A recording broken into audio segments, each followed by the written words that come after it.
Olá, meus irmãos, a paz do Senhor. Estamos aqui mais uma vez juntos, com a graça de Deus, para iniciarmos o nosso trabalho relacionado à escola dominical. Vamos começar uma nova lição nesse domingo que vem, tá? E uma lição que promete, assim como a do primeiro trimestre. Essa também, como eu falei no vídeo que eu gravei para o Instagram, ela tem algumas propostas interessantes, temas onde esses temas eles são atuais, ainda que alguém ache que seja repetitivo, porém a gente sabe que a todo momento existem pessoas que precisam estar ouvindo o ensino da palavra e nem sempre, né? A gente sabe que nem sempre as pessoas elas aprendem da mesma forma, desenvolvem o conhecimento da mesma forma, por isso se faz necessário trabalhar, ainda que alguns acham o assunto repetitivo, mas se faz necessário trabalhar, visto que o mal ele não descansa, né? O mal ele não descansa, o tempo todo é planejando, o tempo todo é criando novos métodos, novas teorias e assim por diante, tá? Então, nesse trimestre nós vamos estar estudando a lição dos jovens, que tem como tema principal o padrão bíblico, tá? Para a vida cristã, caminhando segundo os ensinos das Sagradas Escrituras. Então, tudo aqui é uma proposta da lição, é levar você a caminhar. Bem legal a capa, né? A capa é bem interessante. Não é uma caminhada qualquer. O cristão, ele não caminha por caminhar.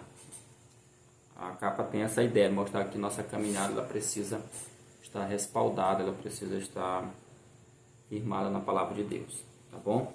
E para esse domingo nós vamos trabalhar o tema que diz o seguinte: a realidade da fé cristã, a realidade da fé cristã, tá? No texto principal diz assim: inclinai os ouvidos e vinde a mim, ouvi, e a vossa alma viverá, porque convosco farei um concerto perpétuo, dando-vos as firmes beneficências de Davi. Esse texto, que é o texto principal da lição dos jovens, fiz até umas pequenas anotações aqui, não sei se dá para vocês verem. Eu dividi ele em 4 partes. Eu botei aqui no versículo 3, tá, do capítulo 55 de Isaías. Primeiro, inclinai, ou seja, aqui a gente tem a ideia de atitude. Deus está dizendo, inclinai, né? Tem que ter uma atitude. Ouvir, que tem a ver com prestar atenção. Farei um concerto, ou seja, aqui tem a ação direta de Deus, então a ação divina, é o terceiro ponto que eu dividi, e beneficência, ou seja, as bênçãos de Deus, né? Veja que os pontos estão todos correlacionados, porque para que você possa de fato receber as bênçãos de Deus, você tem que ter atitude, você tem que prestar atenção, você tem que, claro, contar com a ação de Deus e, óbvio, concluindo tudo, nós temos aí as bênçãos de Deus de acordo com o texto de Isaías, capítulo 55, versículo 3, tá, gente? A leitura bíblica em classe, ela é bem conhecida, ela se encontra no Evangelho de João, capítulo 1, versículo 14 ao versículo 18, e também no Evangelho de João, capítulo 17, versículo 14 ao 17, tá? Capítulo 17, versículo 14 ao 17, ok? Eu não vou aqui explanar, nem toda lição a gente explana, tá bom? Eu vou entrar diretamente aqui nos capítulos da lição e na medida do possível a gente vai aqui citando, né, aqui os versículos bíblicos para dar respaldo aí à lição, né? A própria lição do professor, ela traz uma orientação pedagógica. Você que é professor, que tem a lição, é sempre interessante, é sempre bom a gente, de vez em quando, ou sempre quando puder, seguir essas orientações pedagógicas. Não quer dizer que você tem que seguir todas que está na lição. Você pode trazer outras, né? Você pode trazer outros recursos didáticos, você pode trazer outras formas de levar a sala a interagir com o tema de uma forma mais dinâmica. Principalmente, lembre-se, você está ensinando para jovem. E jovem leva muito em consideração isso. Algumas coisas o jovem leva em conta em sala de aula. Interação, né? O recurso didático que você vai usar. E aí eu sempre estou dizendo que você vai encontrar na internet, com toda certeza, pessoas, professores formados em pedagogia, que vão estar te dando super dicas aí relacionado a recursos didáticos, tá bom? Ou então você pode estar comprando livros, né, na área de educação, pedagogia mesmo, pedagogia cristã, onde você vai encontrar nesses livros capítulos te orientando como é que se deve usar um recurso didático, tá bom? Nesse caso aqui, a lição, ela pede para que o professor faça uma pergunta. Você pode começar a sua aula, porque isso aqui não tem na lição deles, tá? Fazendo a seguinte pergunta: quais são os obstáculos que enfrentamos ao revelar a fé cristã na atualidade, né? Você lembra-se que você está ensinando para jovens, alguns deles estão no ensino médio e outros até provavelmente já estão frequentando a faculdade. Então, uma pergunta como essa é interessante. Quando você lança isso para a turma e pergunta, né, quais são os obstáculos, né, que um cristão enfrenta quando ele põe, ou quando ele revela a sua fé nessa atualidade. Tem obstáculo? Quais seriam esses obstáculos? Tá? Então, é uma discussão que pode estar se aprofundando aí, levando eles a interagir em sala de aula, porque a gente sabe que hoje o jovem ele enfrenta inúmeras barreiras, ele enfrenta muitas dificuldades, principalmente no âmbito escolar, seja no ensino médio, tá? Seja na faculdade, não importa. Lá, infelizmente, é um lugar onde alguns que deveriam ensinar, fique bem claro, deveriam estar ensinando, mas estão ali, como a gente sabe, doutrinando. Se fala tanto que o país é laico, que o país é democrático, fala tanto nisso, são palavras tão bonitas, né? Mas na prática não funciona. Às vezes as leis, elas são invocadas apenas para respaldar um lado, enquanto que o outro lado não é respeitado. A gente vê inúmeros vídeos aí, absurdos, né, de professores, de educadores que querem a todo custo, toda a força, né, implantar uma ideia na cabeça de crianças, adolescentes e também da juventude, ok? A introdução, ele diz assim: a fé cristã está presente em praticamente todas as partes do planeta. Sua mensagem tem transformado milhões de vidas nos últimos 20 séculos. E seus ensinos mudaram pessoas de diferentes culturas. Mas o que faz dela uma fé diferente? Essa é uma pergunta, né? O que faz o cristianismo, por exemplo, ser diferente das outras religiões? Porque em um mundo que nós vivemos, que é um mundo pluralista, um mundo com visões diversificadas, vários caminhos, essa é uma pergunta que se faz muito. Por isso que muitas pessoas dizem e falam por aí que não é uma só religião. Qualquer religião, ela tem a sua importância, de qualquer religião, ela pode levar ao sagrado. De fato, se a gente for analisar essa questão por um ponto de vista da ciência da religião, como os cientistas eles estudam, os filósofos das religiões, os cientistas eles escrevem, falam, toda a religião ela tem realmente esse papel, ela tem essa como é que eu poderia dizer, meu Deus, esse objetivo, que é levar o seguidor de uma religião específica até esse encontro, né? Até esse encontro consagrado. Só que o cristianismo, ele não se contenta, talvez, se a gente for analisar bem, ele não se contenta em apenas levar o homem até esse sagrado que a filosofia da religião fala, que a ciência da religião fala. Ele também coloca os seus parâmetros. A gente vai ver aqui que o cristianismo ele não é uma religião submissa, uma religião de submissão. Ele não é uma religião pacista, né? Ele não é uma religião que fica apenas recebendo. Ele é ativo, ele é positivo. Ela é uma religião que ela age, e por agir ela incomoda, por ela agir ela causa estranhamento, ela causa um espanto no meio de uma sociedade atual que não aceita, diga-se de passagem, não aceita que nenhum tipo de ideia, seja ela religiosa, seja ela política, enfim, não interessa qual seja essa ideia, ela não aceita que nenhum tipo de ideia venha se perpetuar ou seja levantado como a bandeira da verdade, do absoluto.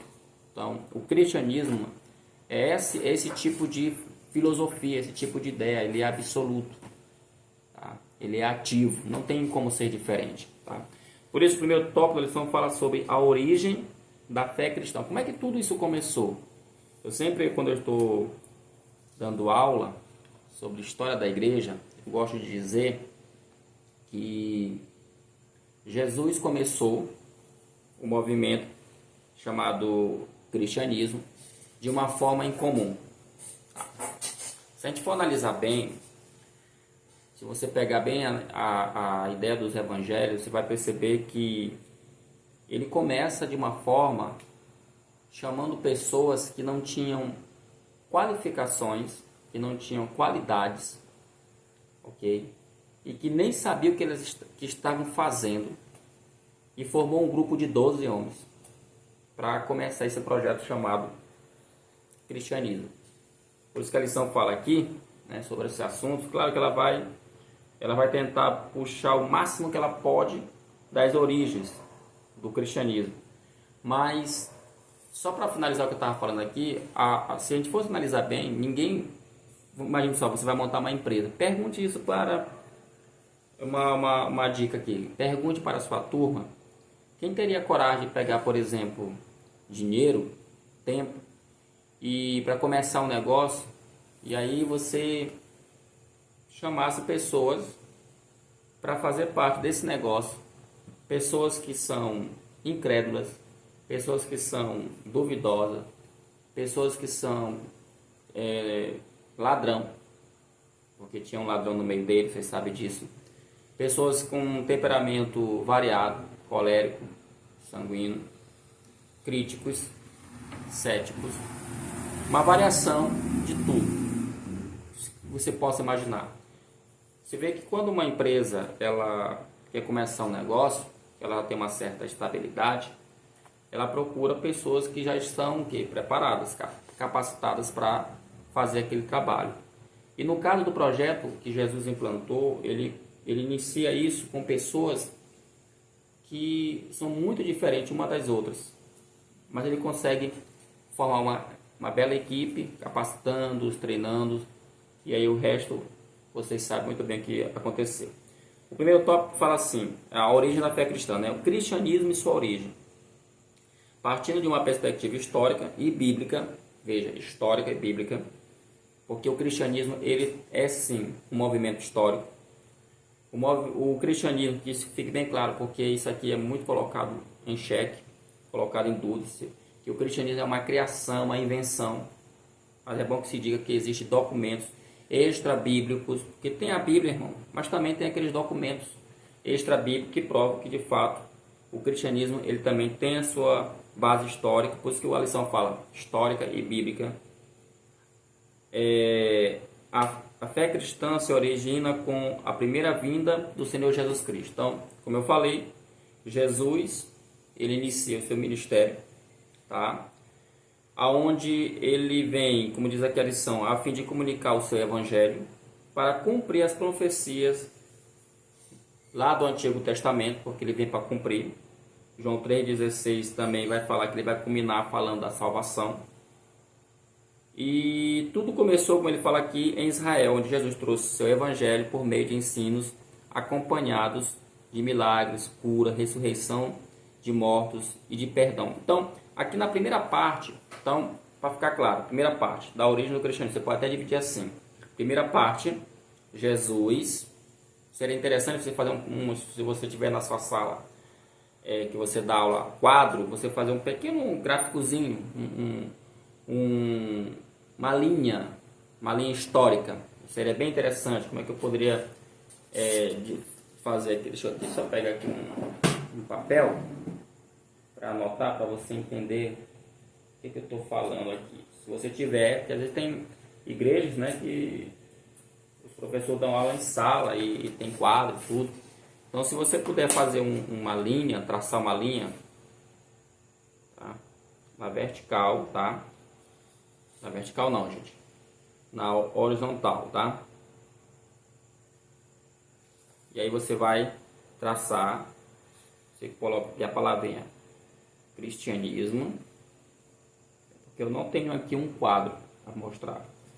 Você coloca aqui, faz uma linhazinha assim, aí você bota bem em cima o nome cristianismo, você começa botando aqui Jesus e os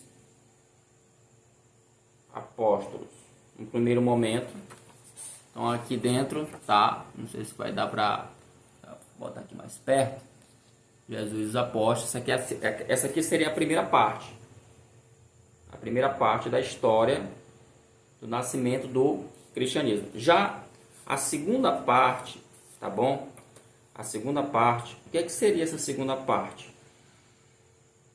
Seria a continuidade da obra com os pais da igreja. Vou colocar aqui os pais da igreja, tá? Então, nessa primeira parte aqui da história do cristianismo, você começa falando de Jesus. Depois, claro, você vai falar dos apóstolos, Atos dos Apóstolos. E depois, nessa segunda parte, começa a falar aqui dos pais da igreja, que foram os discípulos, né? Muitos deles foram testemunhas oculares ou se converteram depois, resultado dessa pregação dos apóstolos.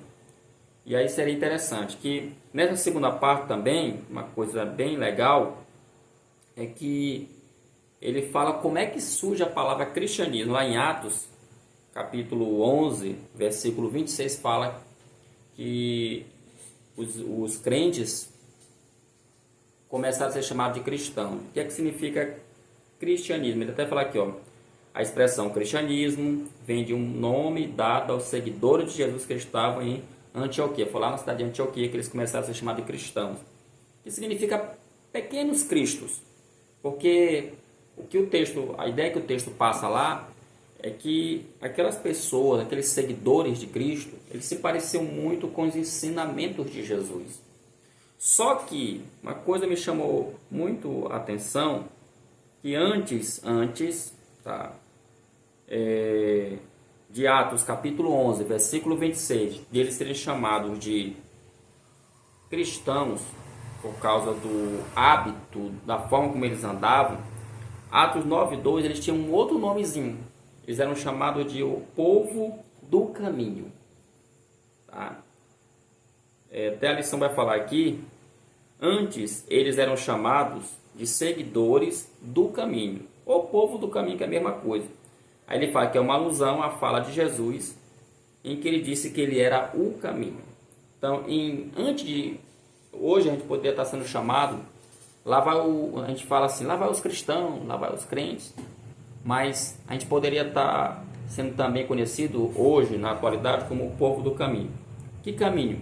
Não é um caminho qualquer. Veja que é um caminho definido, porque o texto de João, isso aqui tem que ficar bem claro, por isso que eu digo, o cristianismo ele não é passivo, ele não é passivo o cristianismo, ele é ativo.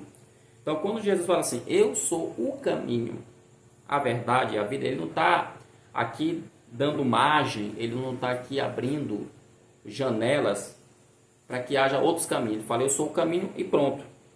Por isso que em Atos 9:2, quando Paulo começa, aqui esse texto vai falar que ele vai até Jerusalém, pedir autorização às autoridades para justamente capturar essas pessoas que eram do caminho, que assim eles eram conhecidos. Então, aí é um pouquinho da história do cristianismo que o primeiro ponto da lição vai trazer. É interessante, se você não tiver um livro de história da igreja, dá uma olhada na internet, aí no YouTube, para ver se você consegue, pelo menos um videozinho aí sobre história do cristianismo, vai te ajudar bastante sobre esse primeiro subtópico aqui. Aí o segundo subtópico fala o cristianismo e seu livro. Você sabe que a Bíblia é o livro do cristianismo. A gente tem uma teologia muito farta, aqui atrás, aqui, você está vendo? Tá. É muitos livros de teologia, mas o livro texto, o livro base do cristianismo é a Bíblia. É da Bíblia que todas as doutrinas, é da Bíblia que toda a teologia, enfim, tudo é extraído da Bíblia. Essa interessante, essa Bíblia também, ela tem sido motivo de muito debate, principalmente hoje, na atualidade. A gente vê que existem muitos pensadores intelectuais, historicistas, filósofos, materialistas, cientistas, ateus, enfim, pessoas que tentam a todo custo, como é que eu poderia dizer, meu pai, desfazer a autoridade bíblica. Porém, é bom que se diga uma coisa sobre a Bíblia. A Bíblia, nós costumamos dizer que ela é a palavra de Deus. E por que a gente diz que ela é a palavra de Deus? É o que está no terceiro subtópico. Seria muito interessante o professor da sala do jovem levar para a sala de aula algumas profecias, tá? Leve para a sala de aula algumas profecias, dê uma estudada sobre profecias bíblicas, aquilo que está escrito lá no Antigo Testamento, e mostre para a turma, prove para a turma que essas profecias elas já se cumpriram, do mesmo modo como está escrito lá no Antigo Testamento, elas ou já se cumpriram no Antigo Testamento, ou algumas se cumpriram no Novo Testamento, como é o caso de Atos, por exemplo. Atos capítulo 2, tem uma passagem que é em Joel, capítulo 2, vocês sabem disso, e que Atos capítulo 2, Pedro, quando ele vai fazer a defesa do Pentecoste, ele usa exatamente esse texto para provar que o que estava ocorrendo ali é o que tinha sido profetizado no passado. O terceiro capítulo fala assim, o cristianismo e sua mensagem. O cristianismo se baseia em algumas premissas bem simples e diretas. Bem simples e diretas, isso é importante. Qual é a primeira premissa? É que Deus existe. Imagine só, um cristão que não acredita na existência de Deus. Então, a primeira premissa do cristianismo, Deus existe. Segunda premissa, ele criou o homem. Então, nós cremos que Deus existe, que Deus que criou o homem. Então, quem criou o homem? Deus. Não, ou seja, o homem, ele não é produto da evolução. O homem, ele não é produto do acaso. O homem, ele não é produto dos ETs. Não, o homem, ele foi criado por Deus. Deus existe, ele tem poder, ele é uma pessoa, ele é pessoal, ele é absoluto. E ele criou todas as coisas.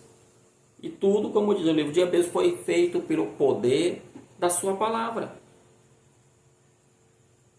Outra premissa também é que este homem pecou. E por causa do pecado, Deus teve que agir. Tá? Porque o pecado, vocês sabem, ele nos afasta de Deus. Ele faz com que a gente entre por caminhos que não são aqueles, não é o caminho que Deus preparou, que Deus escolheu para o homem. Por isso que a lição fala, que o homem pecou, tá bom? Só que também, uma outra premissa muito forte é que, mesmo ele pecando, Deus, ele preparou um meio de escape, digamos assim. Ele criou uma situação para salvar, para resgatar o homem do pecado, ok? E como é que ele faz isso? Provando o seu amor. Primeiro ele vai usar os profetas no Antigo Testamento, profetizaram, falaram sobre esse acontecimento. E depois ele enviou seu filho Jesus para morrer na cruz do Calvário, para morrer pelos nossos pecados. Então, esse é o primeiro ponto da lição, que vai falar sobre a origem da fé cristã. Só recapitulando. O cristianismo ele tem base histórica, história mesmo, história secular, e também tem a sua base bíblica. Fique bem claro isso, tá bom? Que nós temos esse nome cristãos, isso aconteceu lá no livro de Atos, capítulo 11, né? Tá bem aqui, capítulo 11, versículo 26. Na cidade de Antioquia começou a ser chamado de cristãos, que significa pequenos Cristo. Mas antes disso, lá em Atos capítulo 9, versículo 2, nós éramos conhecidos como o povo do caminho. Isso mostra a nossa identificação com Jesus, tá? E que o cristianismo ele tem um livro, tá? E esse livro é a Bíblia, não é outro, é a Bíblia. E o que o cristianismo ele tem a sua mensagem, tá bom? O segundo tópico vai falar de uma coisa, aí aqui o segundo tópico ele vai entrar realmente mais, como é que eu poderia dizer, mais a fundo na questão da parte que eu acabei de falar do cristianismo ser uma religião ativa e não uma religião passiva. O primeiro ponto, até na aula, acho que foi na última aula, ou antepenúltima aula, esse assunto ele foi falado, tá bom? A gente vai voltar a falar novamente, até porque a lição acho que ela trouxe aqui um esclarecimento ainda melhor. O segundo tópico fala sobre a fé cristã e os valores absolutos. Veja que aqui não tem meio termo, é a fé cristã e os valores absolutos. Na lição passada, a gente trabalhou muito essa questão, eu creio que aqui também vai se falar muito em outras lições, sobre o tema da relativização, né? Do relativo, da pós-modernidade. A gente sabe que, eu acho que você já está craque nisso, já percebeu que não existe outra fala, não existe outro comportamento das pessoas que não sejam, ainda que de forma consciente ou inconsciente, mas é assim que nós estamos a viver. Uma pós-modernidade que ela é pesada, né, gente? Ela é muito pesada. Ela é cruel, porque como ela tem essa capacidade de relativização, fazer com que a gente não tenha, digamos, uma base, ela acaba entrando de uma forma muito sutil na vida de muitos jovens, principalmente jovem. E aí o professor da escola dominical tem que ter muito cuidado com relação a isso. Por isso que é importante você estudar bem essas lições, se preparar em oração, levar o máximo que você puder de informação bíblica. Às vezes você vai precisar de uma argumentação filosófica, uma argumentação teológica, tá? Eu sempre aconselho, gente, se você puder fazer um curso, se você puder fazer um treinamento teológico, boa coisa você faz. Você que gosta, né? Você, para quem realmente se dedica ao ministério do ensino, porque ensinar, meus irmãos, é uma tarefa que requer de nós esforço. A gente tem que realmente queimar, como dizem os professores antigos, a gente tem que queimar a pestana, para que a gente possa realmente chegar em sala de aula e responder à altura das perguntas que vão ser feitas na hora da aula. Então aqui no segundo tópico ele fala a fé cristã e os valores absolutos. Então a ética, ela fala sobre o certo e o errado. O que é ética, né? Ele vai falar aqui sobre a ética o seguinte: com base na ética, uma das áreas de pesquisa da filosofia que estuda o comportamento humano, esse pode ser classificado como moral, imoral ou amoral. Ou seja, eu já falei isso em vídeos passados, mas aqui eu achei que ficou ainda mais simples de a gente compreender a diferença entre o que é ética e o que é moral. Veja que a lição está dizendo que a ética, ela é uma área de pesquisa da onde? Da filosofia. A filosofia, ela usa a ética para estudar o que? A moral. Veja, ó, novamente aqui, com base na ética, uma das áreas de pesquisa da filosofia que estuda o comportamento humano, ou seja, comportamento moral. Então, o que a ética faz? A ética, ela vai analisar os grupos de pessoas, uma cultura, uma determinada cultura, uma determinada região, e ali, através desse estudo, dessa análise, aí ela vai, que são as regras morais daquele grupo, né? Porque a gente sabe que quando se trata dessa questão de moral, isso pode variar, né? Isso pode variar de um lugar para o outro, costumes, porque a moral tem muito a ver com essa questão do costume, dos hábitos, das crenças. Então, isso é estudado, isso é analisado. Uma vez estudado, analisado, aí a ética ela começa a criar seus conceitos, a criar os seus argumentos em torno dessa pesquisa que ela faz. Qual é o problema de um estudo ético do ponto de vista apenas filosófico ou do ponto de vista de outra ciência? É que eles não entram, eles não desfazem o que é certo e o que é errado. Veja que aqui o primeiro subtópico fala a ética, vírgula, o certo e o errado. Por que ele fala isso? Porque a ética, a nossa ética, gente, é uma ética bíblica. É isso.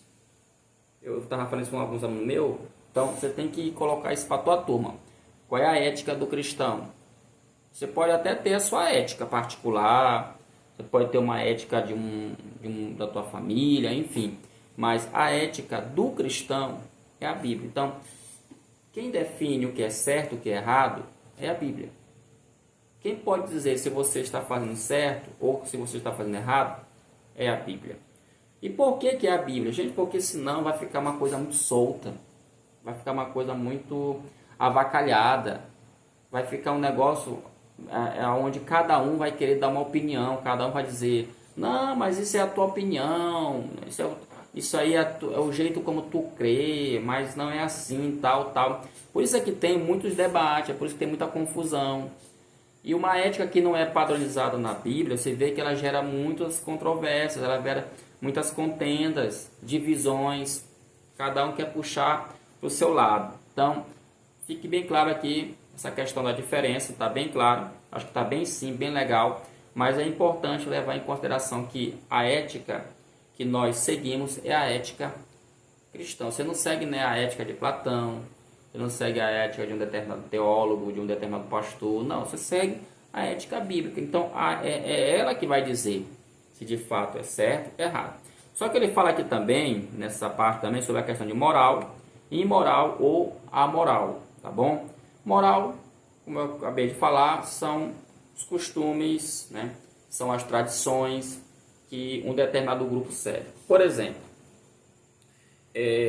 uma vez eu estava assistindo uma reportagem onde um africano, ele estava no Rio de Janeiro, estava na praia ali, acho que era na praia de Copacabana, tal, e ele estava muito, como é que eu poderia dizer, assustado com o que ele estava vendo. E o repórter perguntou para ele por que ele estava se sentindo incomodado com aquela situação. Ele pegou e respondeu, porque no país dele as pessoas vão para a praia, elas não iam daquele jeito, porque na mente dele, na cabeça dele, culturalmente falando, as pessoas que estavam naquela praia, elas estavam peladas, estavam nuas. E no país dele, não, as pessoas vão vestidas mesmo, de roupa, camisa, calça. Elas vão para a praia não para tomar banho, assim, para expor o corpo, vão para apreciar o pôr do sol, a natureza. Então, na mente daquele africano, eu não lembro qual país que ele era, mas na mente dele, ali estava acontecendo digamos assim, algo muito imoral. E o contrário da moral é imoral. Então, para ele estava desconfortável. O desconforto dele era tremendo, era grande, entendeu? Porque para ele, a cultura onde ele residia tem uma moral diferente em relação a isso. Já para nós brasileiros é normal a gente ir para a praia e as pessoas ir com roupa de banho. Você vai num clube social, as pessoas vão com roupa de banho. Enfim, eu não vou entrar muito nessa questão, mas eu estou colocando isso aqui como exemplo para mostrar que se a gente não ter realmente uma ética bíblica, isso fica solto. Por isso que eu estou falando. Se a ética ela não for com base bíblica, as pontas elas vão ficar muito soltas. E uma vez que essas pontas ficam soltas, cada um quer dar uma opinião diferente. E aí começa a se discutir o que é pecado e o que não é pecado. Mas eu volto a dizer, como a lição fala, quem pode dizer o que está certo e o que está errado é a Bíblia. Não é pregador, não é cientista político, não é filósofo, não é teólogo, não é psicólogo. Não, quem pode definir isso dentro do cristianismo, tá? O que é certo, o que é e o que é errado é a própria Bíblia Sagrada, tá bom? E aí nós temos também uma outra palavrinha aqui, além dessa palavra moral. Aí o contrário de moral é imoral. Imoral é aquele que ele está contrário aos costumes moral de um determinado grupo, por isso que ele é chamado de imoral, tá? Tem também aqui a palavra amoral, e ele vai falar aqui, esse tópico tá bem, ele está bem legal, né? A moral, ele vai falar aqui que são as crianças, quando nascem, elas nascem, de acordo com a filosofia, a criança, uma discussão bem interessante, ela nasce amoral, ou seja, ela nasce sem esses conceitos de moralidade. Só que fica uma pergunta, é claro, é óbvio que se a gente for levar isso para a discussão apenas da filosofia ou da sociologia, enfim, até mesmo acho que da história, da antropologia, enfim, será mesmo se uma criança quando nasce, ela nasce amoral? Será se o ser humano ele nasce amoral? Pergunte isso para a sua turma, porque esse sentimento do que é certo e do que é errado, será que se de fato, eu sei que é uma pergunta que pode parecer bobo para alguns, mas será se de fato esse sentimento do que é certo e do que é errado, será mesmo que esse sentimento a gente adquire apenas no dia a dia, na educação, dentro de casa, com a família, na escola, na igreja? Ou será se a gente nasce já com esse sentimento do que é certo e do que é errado?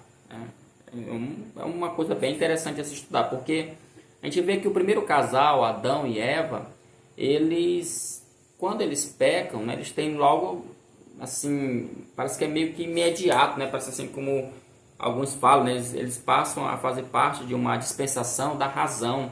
Então, imediatamente, eles sabem que eles fizeram uma coisa errada. Como é que eles sabiam que era errado? Né? O que é errado? Qual é o conceito de errado? Vocês estão entendendo? Não sei se vocês estão conseguindo captar. Mas qual é o conceito do que é errado? Porque Deus disse apenas para eles, não é para comer. Porque se vocês comerem desse fruto, certamente vocês vão morrer. Então, vocês vão estar transgredindo uma ordem divina. Mas antes, mesmo Deus falando, será se eles tinham esse conceito do que era errado e do que não era errado? Que é muito diferente da nossa natureza, que hoje ela está contaminada pelo pecado. A gente tem muita informação, então tem muita coisa que diz que é certo, muita coisa que diz que é errado.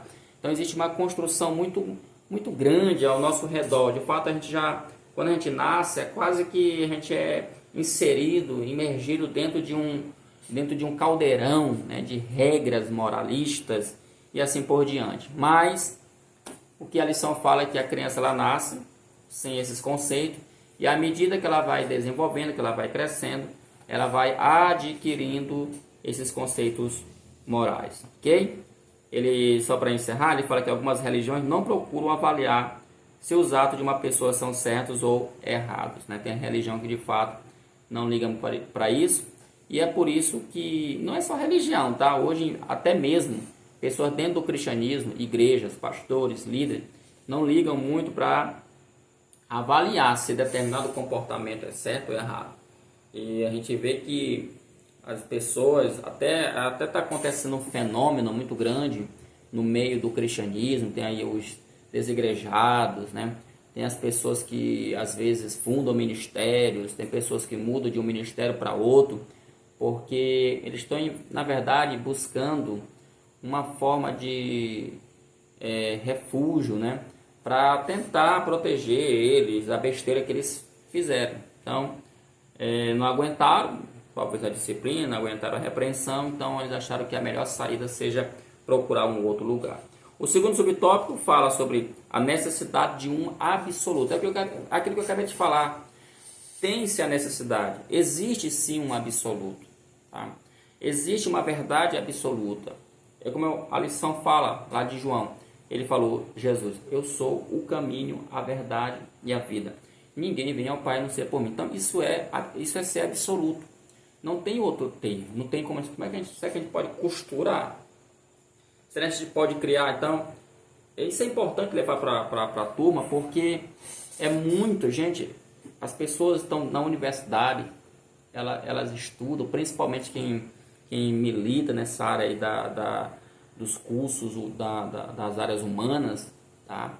O que a gente pode perceber conversando com colegas, lendo em livros e tudo mais, é que é uma batalha muito grande, porque essa questão da reflexão, né? Vamos refletir, ou como diz a lição passada, até trabalha sobre a ideia de uma sociedade líquida, né? Aonde, o que é o líquido? O líquido tenta botar uma água na mão, ela né, não segura, não tem como segurar, então não existe uma verdade absoluta, não existe nada concreto, então as pessoas estão vivendo assim, e você vê que isso é um reflexo, gente, que ele se apoia no dia a dia. Se a gente for observar, ele se apoia no dia a dia, porque até as nossas relações, elas não têm sido muito duradouras. Esse negócio de amizade mesmo, cada vez mais se torna mais algo difícil de se fazer, porque as pessoas se aproximam um do outro, muitas das vezes, alguns se aproximam apenas por interesse. Ela não tem aquela afinidade de fato de estar perto do outro, de aprender com o outro, de tentar se conectar com o outro. Não. Às vezes a gente se aproxima porque ele tem interesse. Ele pode me ajudar, ele pode me fazer ser uma pessoa que venha a crescer, ele tem isso. Então eu vou me aproximar dele nesse sentido. E quando não prestar mais, eu boto para frente, dou um chute, né? Vai para frente e eu sigo o meu caminho. Então, quando se tem um absoluto, e esse absoluto é Deus, é claro, aí a gente percebe, olha, Deus ele é, como diz a sua palavra, Deus, ele é absoluto, Deus é imutável, ele não muda, ele não fica tendo variações, não. Deus ele mantém o seu caráter, ele mantém o seu padrão, ele mantém a sua palavra, então ele é absoluto, diferentemente do homem, que afetado pelo pecado acaba fazendo bobagem, né? E o terceiro subtópico fala sobre o que é certo e errado, ou seja, no cristianismo, diferentemente das outras religiões, o que é certo e o que é errado é errado. Volto a falar e frisar, esse segundo tópico ele é muito importante, porque ele vai mostrar a parte ativa, Cristianismo, ele não é um conto de fada. É bom que se deixe bem claro isso para a turma. O cristianismo, ele não é uma historinha. Ele não é uma lorotagem. O cristianismo, ele é real. Como dizem algumas pessoas em suas palavras, o cristianismo, ele é, na verdade, um estilo de vida. Ou seja, é nele que nós aprendemos conceitos que nós estamos lutando para seguir esses conceitos, porque um dia nós vamos viver no céu. E lá no céu, como diz o hino da harpa cristã, não entra pecado, né? No céu não entra pecado. Tem mais, né? Não entra castigo, tristeza e nem dor. Porque o céu é um lugar de santidade, é um lugar de alegria, um lugar de satisfação espiritual. Então, por isso que o cristianismo ele tem essa finalidade de mostrar aos irmãos e irmãs, né, que fazem parte do cristianismo, que a nossa vida ela é diferente. E o terceiro e último tópico, ele vai falar sobre a mensagem do cristianismo para os nossos dias. Qual é essa mensagem? Tá? É só a mensagem, tem umas mensagens aí, né? Umas mensagens assim meia doida, né? Umas pregações assim malucas. A gente já viu de tanta coisa, né? Ao longo da história da igreja, já apareceu tanta coisa, já apareceu tanto tipo de pregação, tantos pregadores, tantos pastores, tantos líderes. Gente que que se auto-intitula apóstolo, gente que se auto-intitula isso, aquilo mais, gente que diz que é usado por Deus e não é. Então, tem muita coisa. Mas qual seria, então, de acordo com a lição, a mensagem do cristianismo? Primeira, ele vai dizer que o cristianismo tem uma mensagem de esperança. O cristianismo ele tem uma mensagem de esperança. Veja que a lição ela vai até tratar sobre isso. O mundo questiona, né? Aonde está Deus? Tá? Aonde está Deus quando acontece um terremoto? Aonde está Deus quando acontece uma guerra? Aonde está Deus no genocídio ali que aconteceu na Segunda Guerra Mundial, relacionada à Alemanha, né? Com os judeus, os 6 milhões de mortos ali no Holocausto? Aonde é que está Deus? Deus está presente, irmão. O tempo todo Deus está presente. Agora, o mal, ele não é uma criação divina. Mesmo que alguns levantem essa questão, dizem que quem criou o mal foi Deus, mas não tem como Deus ter criado o mal. Pelo contrário, Deus, ele é eu até só ousar dizer isso. Deus tem todas as coisas sob controle. E ele sabe todas as coisas. Ele conhece nosso passado, ele conhece nosso presente, ele conhece nosso futuro. E ele tem deixado para nós uma palavra de esperança. A grande questão que é muito difícil para um ser humano, ele entender isso e aceitar que existe uma esperança. E o nome dessa esperança é Jesus, porque pensa comigo, jovem, você que está me ouvindo, e você professor também. Nós, no estado que nós estamos, nós não vamos viver para sempre. Mesmo que Deus desse riqueza para todo mundo, desse saúde para todo mundo, e aí você uma hora teria que morrer. E a questão não é essa vida. Mesmo que seja difícil, mas a gente tem que aprender a confiar nessa palavra, nessa esperança, que tem nome, né? O nome dela é Jesus. Então o cristianismo, uma das mensagens dele é essa esperança. A religião cristã, ela não tem como objetivo apenas trazer uma mensagem depressiva, uma mensagem agressiva, uma mensagem de guerra, não. Ela tem também essa finalidade de trazer uma mensagem de esperança.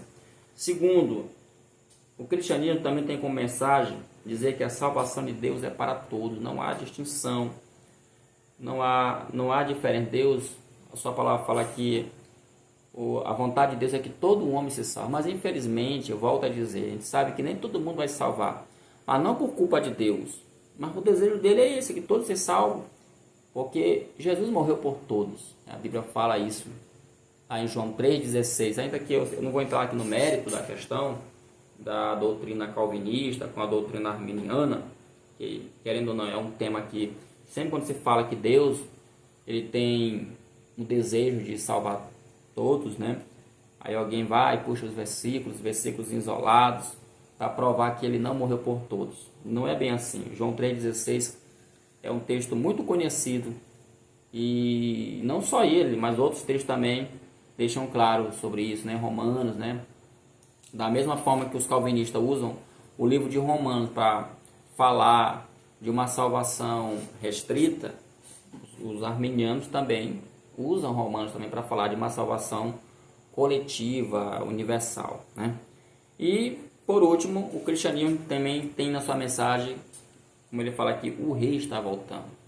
Então, é uma coisa que a igreja sempre está pregando, né? Jesus, ele vai voltar. Não sabemos a hora, não sabemos o momento. E é bom que essa mensagem ela seja avivada, né? Ela seja avivada. Ele vai voltar. Ainda que alguns por aí não acreditem, não dê muita, digamos, atenção para isso. É normal, cada um tem o direito de acreditar no que quiser. Mas você, meu jovem, que é crente, que segue Jesus Cristo, meu conselho é que você permaneça firme, semeando essa palavra que traz esperança, essa palavra que traz salvação, e essa palavra também que traz aí a volta de Cristo. Porque só o cristianismo, meus irmãos, prega isso. As outras religiões, a gente vê que elas trabalham mais com a questão de encarnações, reencarnações, karmas, tá? No materialismo ateísta, tudo se resume à matéria, morreu, acabou, né? E o cristianismo não se importa muito com o que é certo, o que é errado, porque acredita-se que o homem ele pode desenvolver esses conceitos certo e errado tendo uma boa educação, só que a gente vê na prática que isso não funciona, visto que tem pessoas que têm uma boa educação, moram às vezes numa casa boa, são criados em berço de ouro e mesmo assim cometem as piores atrocidades, tá? Eu sempre gosto de citar o exemplo das guerras, Primeira e Segunda Guerra Mundial, onde elas vieram para fazer o iluminismo morder a língua, porque o iluminismo, esse movimento filosófico ali que aconteceu na França, né, dizia que o homem ele é bom, que o homem ele é bom. Tudo que o homem precisa é de educação. E quanto mais educação ele tem, mais esse homem desenvolve esse lado bom dele. E assim foram, né? O Karl Marx brigou por isso. O pai da psicanálise, por exemplo, Freud, né, entendia também que o homem, se ele tiver uma boa educação, ele pode conter os seus demônios, né, que ele trabalhava muito essa questão do inconsciente.